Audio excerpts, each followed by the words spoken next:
All right, today I want to review one of the biggest mistakes players make when trying to conceal behavior at the table, what I call routines. So this is an example of a routine.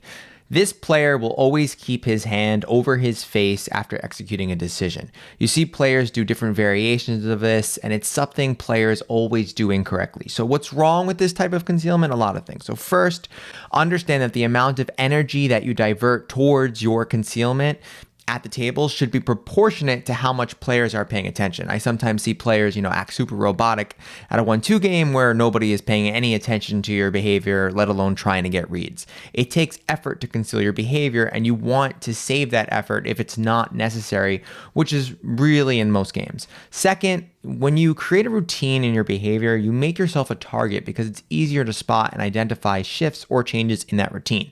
For example, when this player covers his mouth, we can pay closer attention to the tension in his hand, the gaze direction, the speed that he does it at, and a lot more. Players often think this makes them easier to read, when in reality, if you are trained where to look, this makes it easier. It creates a moment that is consistent and easier to interpret. In fact, it's often much harder to break down players that aren't using any type of concealment because there is going to be so much noise. Third, some of you might be saying, well, this guy could be way more robotic.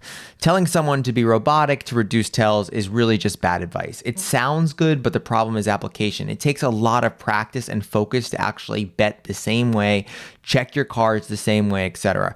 What often happens with these type of players is they start off the first couple of hours really methodological and concise, and then after they get tired and all of it stops, they become even more transparent than the average player. Don't forget that. If you have someone at the table that, looks like a solid rock who gives off no information, check in about every hour or two. It's almost always going to have a break and then fall apart. So now you might be saying, or wondering, what's the best way to conceal and not give off tells? The answer is it's actually a bit more complex. It requires a deeper understanding of your own tendencies and a good amount of exposure to behavior. If you want to learn a good method for concealment, make sure you check out the Behavioral Edge workshop. It's free, and I teach a method that works very well there. I just obviously didn't want to make it public. So any questions about concealment or anything related to this player's behavior or behavior in general, post below.